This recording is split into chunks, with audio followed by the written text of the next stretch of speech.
Hello, Bella here. In this video, I'm going to be covering how you can apply for healthcare. We have begun open enrollment for November. It starts in November, and I believe it goes through December 15th that you can apply for coverage on the healthcare.gov website.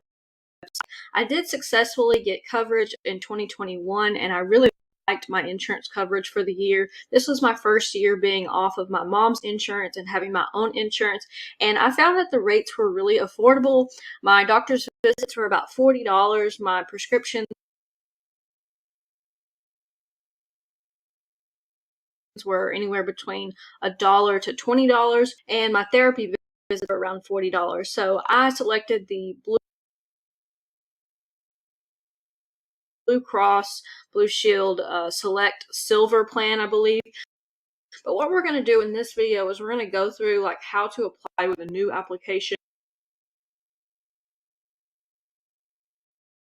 Basically, every year you are going to have to come back and update your information in order to figure out what amount you're going to have to pay. And then most likely you're going to be receiving some assistance, because if you don't make a certain amount of money, you're going to get basically some help with your plan. So don't think that your plan is automatically going to cost $400 or $500 a month. It's very likely that you will be able to get some assistance. So let's just go ahead and start by beginning my application for 2022. On this page, you're going to find the details about your application. It's going to say fill out this application to check for two things: if you or others in your household can enroll in coverage, and if your household can save money on coverage costs. So that is what I'm going to be trying to figure out now, is if I can save money on my coverage costs. So you're going to set up your application. You're going to enter all your details about yourself, your household information. You're going to report your current coverage and your life changes. So if you change jobs, if you got laid off, if you got a raise, if you make less money now, if you had a baby, if you became disabled, anything like that is going to go in this particular section.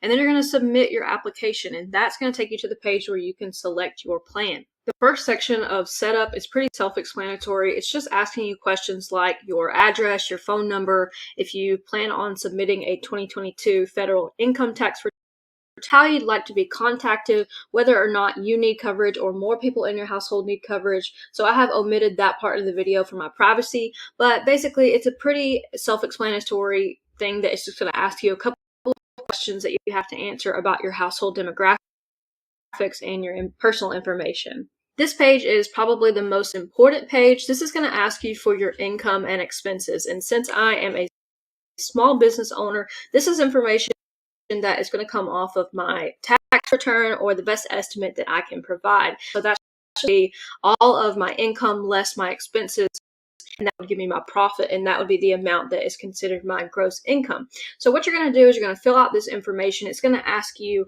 how you got your money. So basically I have two major income streams. So that's what I'm going to be including on my income here. I've got my self-employment business number one and self-employment business number two. And those are what I'm going to be using to come up with my income. So once you put in this monthly amount, it's going to basically calculate for you what your expected income would be for 2022. It's going to tell you that this is what they can expect based on estimates. It says not to worry if this isn't the exact total. They just need a close estimate. And if you are following what was going on in 2021, they actually did not make people pay the difference for how much they underestimated their income. So if they got cheaper rates for 2021, they did not wind up having to pay back the US government. So that is just something to keep in mind. You want to get a close estimate, but you don't want to overestimate. You don't want to be paying more than what you have to be paying. So based on that number, it's going to give you an expected yearly income for 2022. And it's going to ask you if they think that is correct. And then you're just going to save and continue there. So just make sure that you get the most accurate numbers that you can come up with, and make sure that you don't leave anything off of your income statement. But for me, I think it's better to, estimate on the lower end. You're also able to deduct certain expenses. You're able to deduct your student loan interest, any alimony payments, and IRA contributions, educator expenses, and penalty on early withdrawal of savings. So if any of those apply to you, make sure that you get the correct information so that you can deduct. Any deduction that you have is going to result in you paying less for your monthly premiums. The next section is going to cover whether or not you already have healthcare benefits through a job, and since I am employed, that's going to be a no for me, but it could be different for you. And I'm sorry, I don't have the exact information on what you can do, but most of this is pretty self-explanatory. They have oversimplified this website to make it super easy to use. And keep in mind that you can also use people, I believe there's some insurance agencies that can help you sign up for coverage. So if you are, having questions, definitely get on top of this and do this before the deadline. Try to get this done a couple weeks before the deadline. Again, it is December 15th, 2021 in order to have coverage for the 2022 year. All right, guys, based on the information that I put it says that I qualify for a premium tax credit of up to $396 per month for my household. So what that means is if I select a $400 plan, I will be paying $4 per month. If I selected a $600 plan, I'll be paying about $204 per month. So that gives you a little bit of an idea about what you may have to pay. So from that page, it's going to ask me to renew or change my 2022 coverage. So I can either keep the plan that I have right now, or I can upgrade or downgrade just based upon my needs. So what I'm going to do now is kind of take a look at all the plans that they are offering for the 2022 year and just kind of decide on what is best for me. And what is best for you is going to be determined on a lot of factors, but one of those is like, how often do you go to the doctor? Are you a person who goes to the doctor every other month? Do you have medical problems? Do you work like a dangerous job? Could you get hurt? Or do you have any recurring medical problems? Do you want to go to therapy? Are there chiropractors that you want to visit? These are all things that you can kind of factor in for your plan. And one of the things that I try to consider is, what's the worst case scenario? What possible thing could happen that would put me in a bad situation financially if I don't opt in for certain types of coverage? And, obviously nobody wants to think about that, but the main reason that we're all applying for healthcare is so that we don't go bankrupt if we get into a major accident. If something happens that puts us out of commission and puts us in the hospital for several weeks or even several months, we don't want that to be a catastrophic event on our healthcare and on our bank account. So that's something that I would ask you to keep in consideration when you're selecting your plan. So let's just take a look at these plans and see what they're offering. There is one more page to look at, and it's going to ask you if you want to use all of your tax credit to lower your monthly premium. So you can use all of it or some of it. I'm going to be using all of it just based on what I know about my income. I don't think it's going to change that much, and I think that if I was liable to pay a little bit more, I don't think it would be very much, so I'm going to use this to my benefit. You can also use some of your tax credit each month. This says it's a good choice if your income in 2022 will be higher than your estimate, and then you can use none of your tax credit. Good choice if you don't want to risk having to pay money back on your federal taxes if anything changes. Personally, I don't think that's a very good option. I'm going to be using all of my tax credit so that I can save as much money as possible. And if I need to reconcile later and pay back a little bit of money, I will do that, but I don't think that is very likely based on what I've been hearing about this. Here are the fast facts on the different types of plan categories. You're going to have bronze plans, silver plans, and gold plans. So currently I have a silver plan, and that has worked very well for me. I found that that is the best option for me. Bronze is going to be lower monthly premiums than silver, but your deductible is going to be higher, and you're going to have to pay more when you get care. For silver, it's going to be higher monthly premiums, but your deductible is going to be lower, and your plan is going to cover more of your cost. So that is probably the middle plan that most people would want to go with. And then you've got gold. So you've got a higher monthly premium than silver, but your deductible is going to be lower, and your plan pays more when you get care. And this plan would probably be the most useful if you anticipate having to go into the hospital or having to have a surgery this year. All right, guys, at this point, we're going to be looking at all of the possible plans that I could get, and this is going to be based on my $396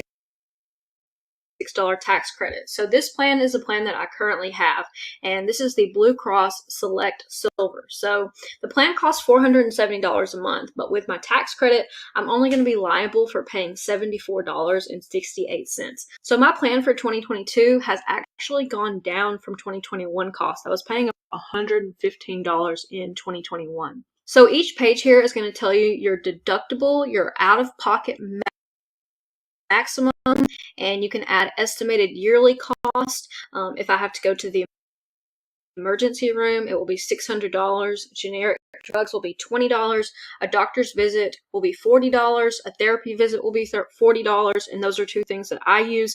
And then a specialist doctor would be $65. For this plan, Blue Cross actually requires me to get referred out to a specialist before I can see a specialist and have it covered. This does not include adult dental. I actually pay for my dental out of pocket, and it's something that I just prefer to do out of pocket. It's just easier for me. So this is the plan that more than likely I'm going to be sticking with, but let's just kind of take a look just for fun to see what other options there are. So this is the bronze plan, and this would be me downgrading coverage. You could see before that it was $3,700 for my deductible. This one would be a $7,000 deductible, but you can see that I would be paying $0 per month. So if I was, strapped for cash or something like that, and I had to have health insurance, I would be able to get this for free. And I think that that's something that people just aren't educated on. They just aren't aware that these plans exist. And there are a lot of people who just don't plan on signing up for it because they think it's really expensive. And, oh, well, my plan was $348. That's what I have to pay. And that's not necessarily true. That doesn't reflect what you will actually have to pay. This is set up to give people healthcare based on what they can afford. And I think it does a pretty good job of that. So I would be able to get healthcare for basically nothing if that was something that I wanted to do this year. So this is going to be a gold plan. This is probably one of the more expensive plans. It says it was $579 per month, but with my tax credit, I would be paying $183 per month. However, my deductible jumps down from $3,700 with the silver plan to $850, and my out-of-pocket maximum here is going to be $6,000. My emergency room cost would be $300. Generic drugs go from $20 to $10, and doctor's visits go down to $35. So not a major change here. The only major change that we're really seeing is that deductible gets lowered quite a bit, but our monthly premium goes up. So for those reasons, I'm going to be going back to my plan that I had this past year, and I'm going to be sticking with what works for me because I know that this coverage is good. So now that I have made my decision, and you don't have to make this decision immediately. You can go do some more research. But now that I've made the best decision for me, all I'm going to do here is just click enroll. All right, guys, we are almost done. It says the last thing we have to do to be fully enrolled is to pay my first premium by the plan's due date. So I have already automatically enrolled in AutoDraft to pay my health insurance bill, and I'm already set up with this provider, Blue Cross and Blue Shield of Alabama. But I'm going to just make sure everything is set up properly so that we can finish this out. And you can see that I have recorded this whole video in about 15 minutes. So I think that this is something that, if you want to sit down and plan for about 30 minutes to an hour, this is something that you can definitely do and take a look at. It's not hard to get healthcare in 2022. It is very